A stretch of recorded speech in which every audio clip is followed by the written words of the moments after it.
Dans cette vidéo, le sujet le plus clivant de 2023. Quelque chose qui va assurément faire le buzz, certains en parlent depuis des mois, le sujet revient sur le devant de la scène et pour cause. On va parler de sécurité de nos données personnelles, de régime dictatorial et de l'avenir des NFT. Les SBT ou Soulbound Tokens sont en train de révolutionner l'utilisation de la blockchain au-delà de notre imagination. Sur cette chaîne, on parle money management, crypto et investissement. Salut les pilotes, c'est Sylvain pour Objectif Lune.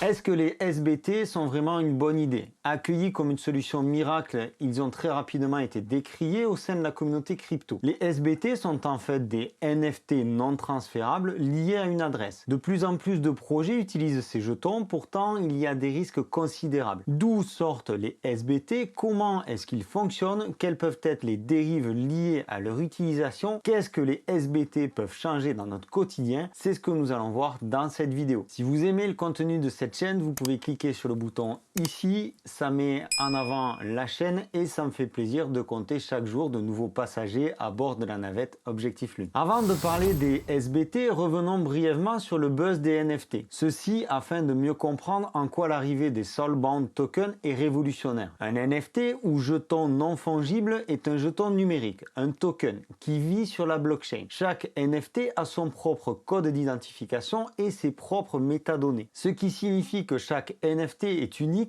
et que les données qu'ils contiennent ne peuvent pas être falsifiées. Les NFT classiques peuvent être vendus, échangés ou donnés. En d'autres termes, ils ne sont pas liés à une personne ou à une organisation en particulier. Ils sont sur un portefeuille numérique et passent donc de wallet en wallet au gré des échanges. Ces dernières années, les NFT ont fait le buzz avec des ventes records de plusieurs millions de dollars, la plupart du temps pour des œuvres d'art numérique. Ils ont aussi d'autres formes et depuis peu, nous avons vu arriver les SBT. Les SBT Soulbound Tokens sont en fait une forme de NFT. On peut même considérer qu'un SBT pourrait être constitué de plusieurs NFT. Vitalik Buterin, fondateur de Ethereum, restera la première personne au monde à avoir prononcé le terme de Soulbound Token. Il nous apprend que ce concept vient du jeu World of Warcraft, un jeu de rôle en ligne multijoueur sur lequel j'ai moi-même passé énormément de temps. Dans World of Warcraft, un Soulbound est un objet qui ne peut être échangé ou envoyé à un autre personnage. Il appartient à votre personnage, en fait le Soulbound est lié à son âme. Par extension, le SBT devient un NFT qui vous appartient, qui appartient à votre wallet et sur lequel toute une multitude de données vont pouvoir être stockées. Le SBT qui est unique est stocké sur un wallet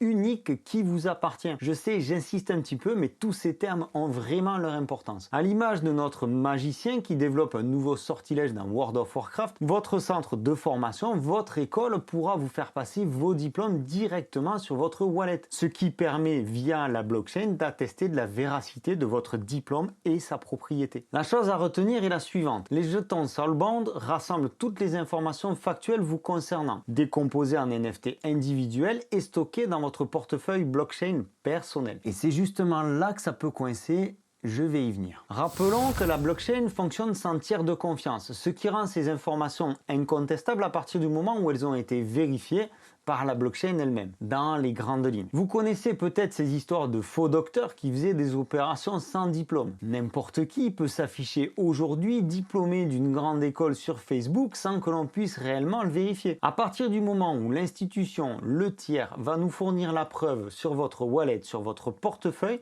l'information deviendra incontestable. À l'aube du Web3 et d'une dématérialisation totale, les SBT représentent un énorme potentiel technologique en matière de traçabilité et de vérification de toutes sortes. Donc, fini les faux docteurs et les mythos sur les réseaux.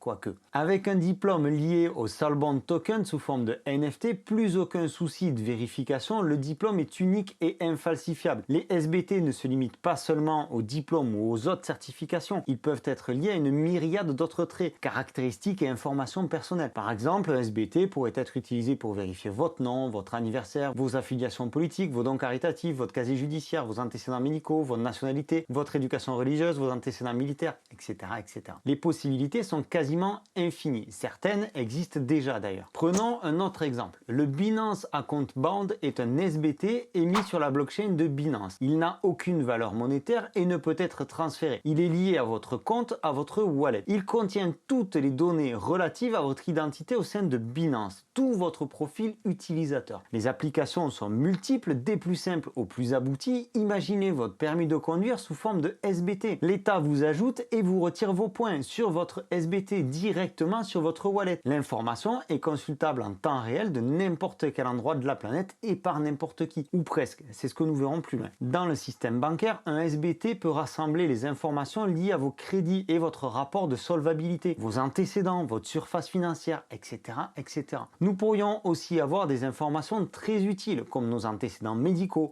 nos vaccins ou même notre casier judiciaire. Peut-être que même une pièce d'identité émise par le gouvernement pourrait vivre comme un SBT. Imaginez quelque chose comme un portefeuille numérique immuable que les fonctionnaires peuvent mettre à jour lorsque les citoyens voyagent ou demandent des visas. Les SBT représentant les diplômes d'une personne candidate à un nouvel emploi ou un nouveau poste, tels que les diplômes scolaires, les certificats ou les antécédents professionnels, peuvent être utilisés comme preuve de compétence. Preuve qui ne nécessite pas d'autres vérifications, vous l'avez compris. Les SBT auraient également la capacité de pouvoir servir de preuve de connexion dans le cadre de consommation de contenu en ligne. En effet, cela pourrait permettre de se connecter à un article, une vidéo, un service de streaming, une musique, grâce à votre Soulbound Token et ainsi éviter tout transfert et partage d'articles ou de contenu gratuitement. Tant que votre SBT est actif, vous avez accès. Une fois votre SBT désactivé, votre accès est rompu. Et tout se passe par votre wallet, le même wallet qui peut vous servir pour le paiement. Bienvenue dans l'univers du Web3. À l'heure de la décentralisation sur la blockchain, on arrive finalement à tout centraliser sur un wallet. Bon, je pense qu'on a suffisamment d'exemples pour comprendre que les SBT peuvent révolutionner notre quotidien sans qu'on s'en rende vraiment compte. Au départ, je trouvais ces idées absolument géniales. À la réflexion, je ne suis plus trop sûr que tout cela avance vraiment dans la bonne direction. À un moment donné,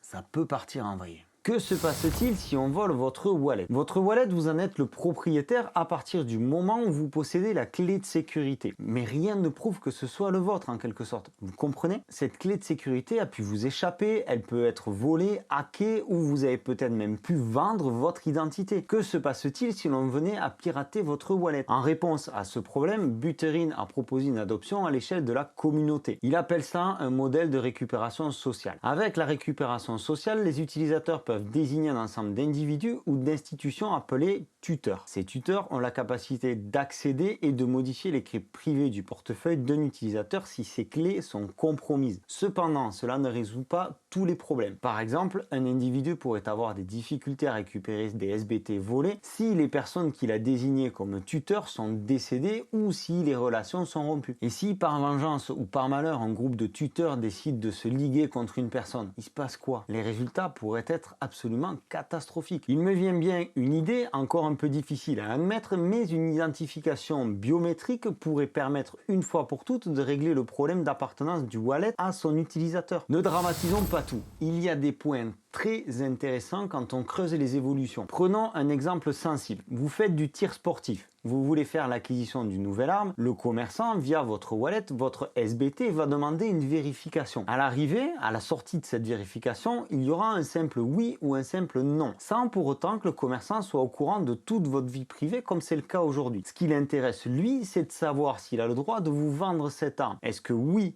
ou non, vous remplissez l'ensemble des critères requis pour acheter des armes. La vérification des critères va s'effectuer sans partage d'informations avec le dit commerçant, uniquement sur la blockchain. Terminé, la blockchain valide ou pas, et le commerçant ne connaîtra pas votre âge, votre adresse, votre situation familiale ou votre santé mentale. Vous ne lui avez remis aucun papier. De même, si ça bloque, il n'aura pas l'information du pourquoi ça bloque. Enfin, il ne devrait pas avoir cette information si tout est fait dans les règles de l'art. Un autre exemple, peut-être plus courant, en tout cas plus sympathique. Imaginez que nous sommes dans un pub en Irlande et que vous souhaitez m'offrir une pinte. Tout d'abord, je vous remercie. Majeur ou pas, paiement validé ou pas, inutile de connaître votre identité, votre date de naissance, votre compte en banque ou votre numéro de carte bancaire. Tout ce dont le process a besoin, c'est de savoir si vous avez les droits requis pour m'offrir cette pinte. En ce sens, votre SBT ne partage sur la blockchain que les informations nécessaires. Et ceci afin de protéger nos informations sensibles ou tout simplement notre vie privée et d'avoir la possibilité de partager ces infos uniquement avec les plateformes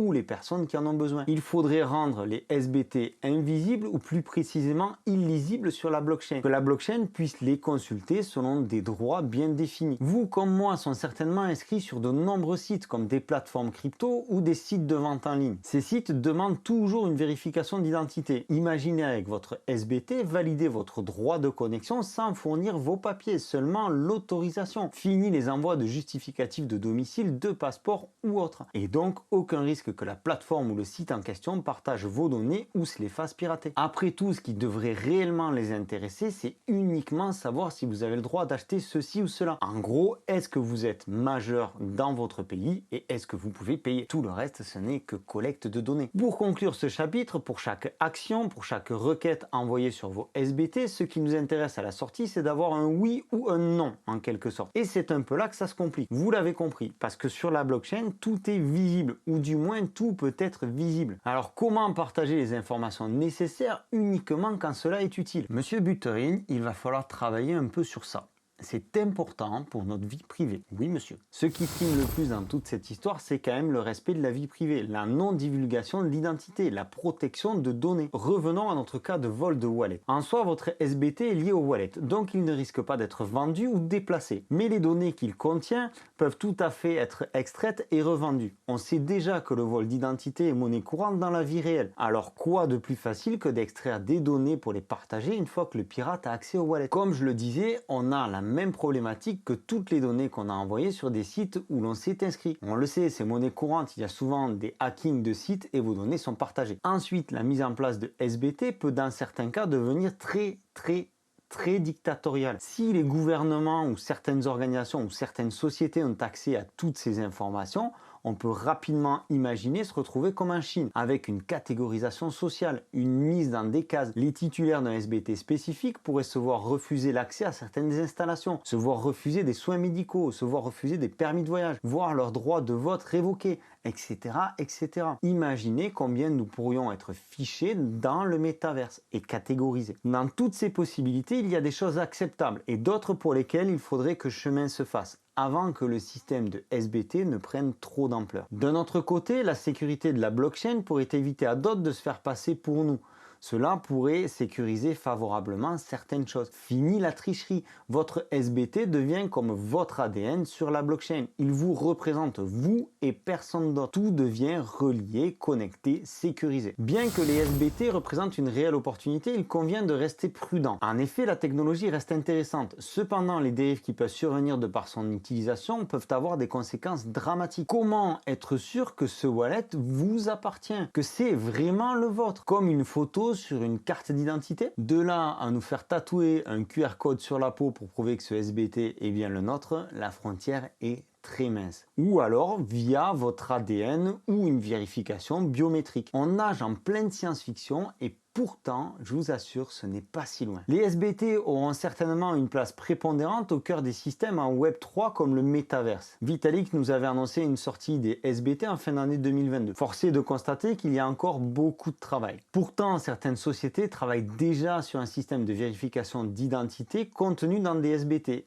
et dont l'algorithme n'extrait que les réponses dont il a besoin. Par exemple, Kobo en association avec MetaMask, qui ont d'ailleurs très bien avancé sur le sujet. L'utilisation des SBT n'est pas sans risque. En effet, selon leur architecture, ces derniers peuvent causer d'importants problèmes de vie privée. Ainsi, s'ils sont mal pensés, les SBT peuvent dévoiler des informations personnelles de manière immuable sur une blockchain. J'ai bien peur que nous soyons contraints et forcés dans les années à venir de suivre l'évolution des SBT. Les SBT pourraient devenir notre identité décentralisée, de la carte de fidélité de votre coiffeur à votre identité en passant par votre parcours médical. Je ne sais pas si vous partagez mon avis, mais je pense qu'il faudrait avant tout protéger les utilisateurs et leurs données. Vous pouvez laisser un commentaire sous cette vidéo, le débat est ouvert et votre avis sera sans doute très pertinent.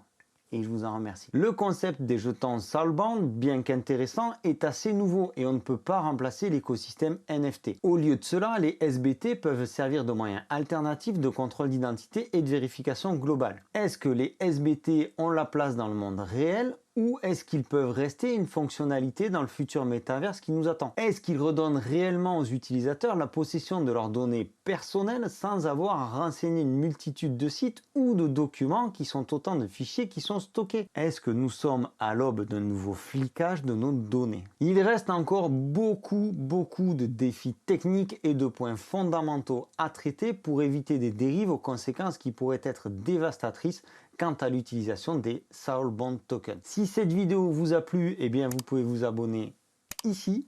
Ça met la chaîne en avant et ça vous permet aussi d'être au courant des nouvelles vidéos. C'était Sylvain pour Objectif Lune. Je vous souhaite une excellente continuation et je vous dis à très bientôt. Ciao!